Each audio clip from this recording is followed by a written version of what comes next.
Adductor foam rolling.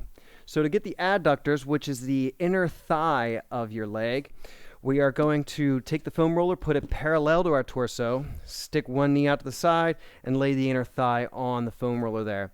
You're then going to roll out and back so that you're getting from just above the knee all the way right up to just next to the groin there, and then back through. So you're getting all that soft tissue there.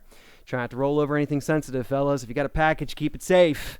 But you can roll. I'm going to adjust from this angle so you can kind of see what I'm doing here. Parallel to my torso, knee out to the side. I'm rolling the roller and getting that, letting that roller dig into the muscle by keeping the muscle relaxed. We're not trying to tense the muscle. We're not trying to squeeze into the roller. That's going to tense up and lock your muscle. We want to try to keep the muscle relaxed. So so the foam roller can dig in more to that muscle there. Just keep it relaxed from above the knee all the way right up into your groin there, just next to things, and then come all the way back so you're getting your whole inner thigh rolled out in there.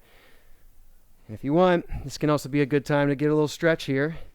If you just want to find a spot and just hang out, stretch out that inner thigh.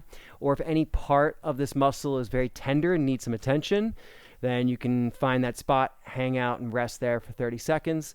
Let the roller dig in, and then go roll away and come back. 30 seconds again, back and forth. Try to get everything rolled out there. There's your adductor foam rolling.